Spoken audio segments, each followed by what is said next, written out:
भद्रं कर्णेभिः शृणुयाम देवा भद्रं पश्येमाक्षभिर्यजत्राः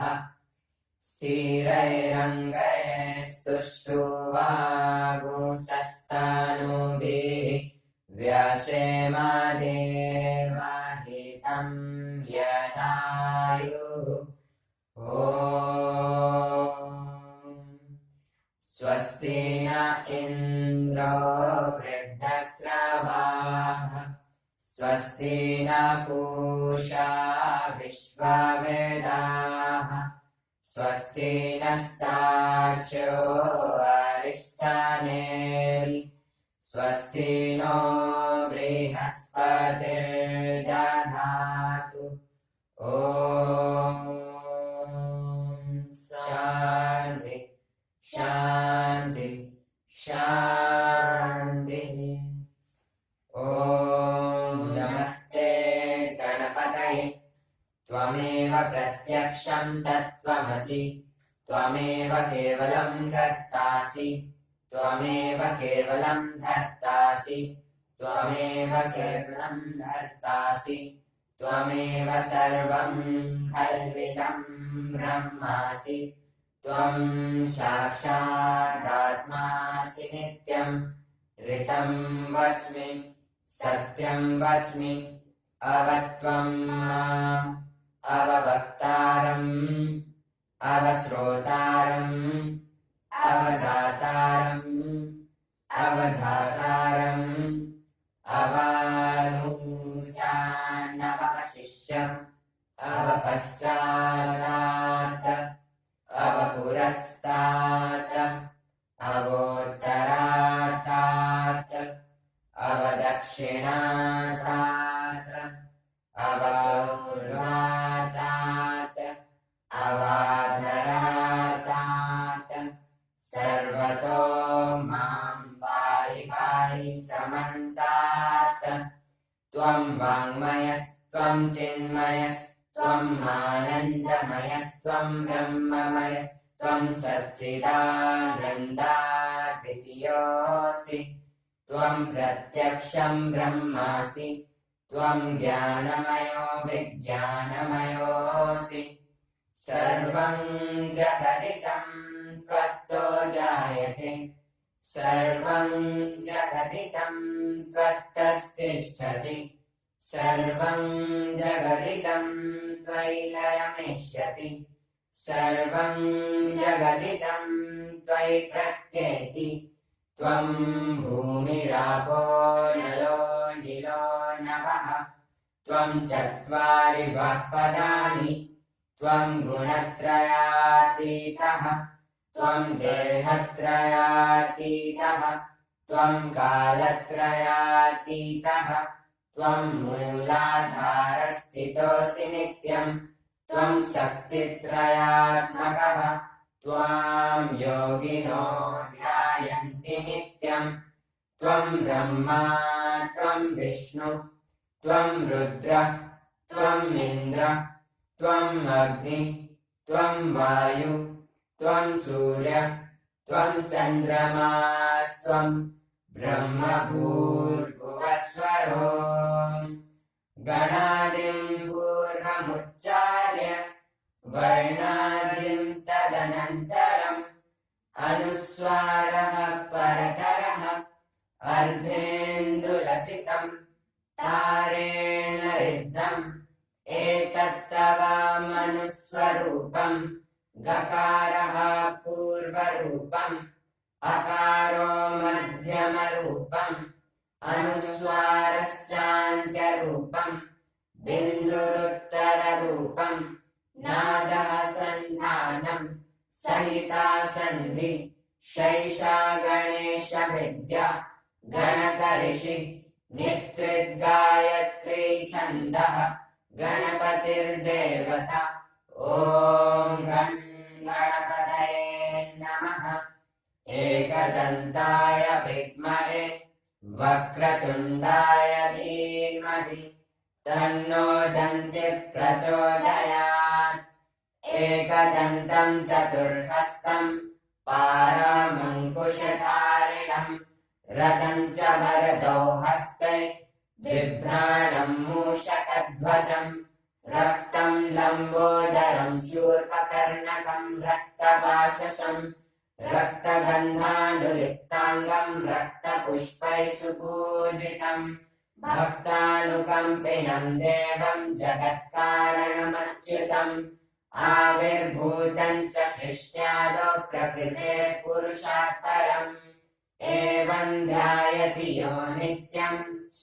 योगी योगिनाम् वरः नमो व्रातपतये नमो गणपतये नमः प्रथमपतये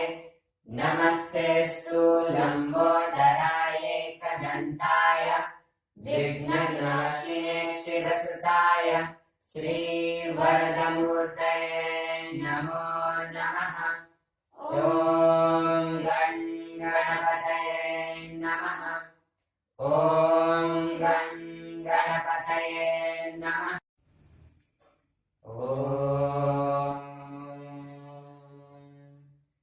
भद्रं कर्णेभिः शृणुयाम देवा भद्रं पश्येमाक्षभिर्यजत्राः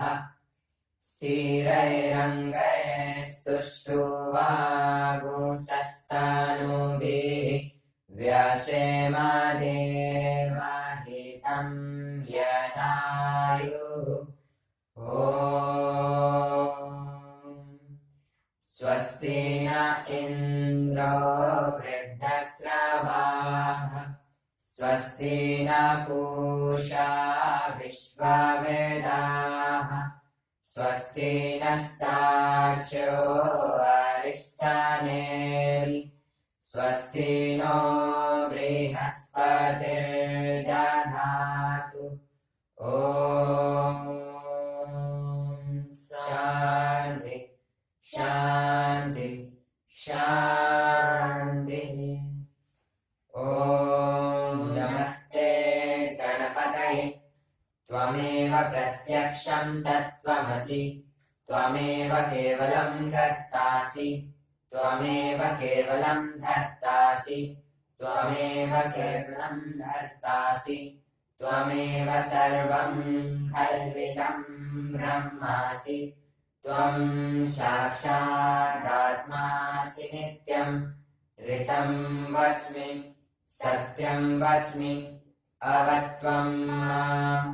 अववक्तारम् अवश्रोतारम् अवदातारम् अवधातारम् अवानुचानवशिष्यम् अवपश्चात् अवपुरस्तात् अवोत्तरात् अवदक्षिणात् अवचोर्ध्वात् अवाधरात् सर्वतो मां पाहि पाहि समन्तात् त्वं वाङ्मयस्त्वं चिन्मयस्त्वं आनन्दमयस्त्वं ब्रह्ममयस्त्वं सच्चिदानन्दाद्वितीयोऽसि त्वं प्रत्यक्षं ब्रह्मासि त्वं ज्ञानमयो विज्ञानमयोऽसि सर्वं जगदिदं त्वत्तो जायते सर्वं जगदिदं त्वत्तस्तिष्ठति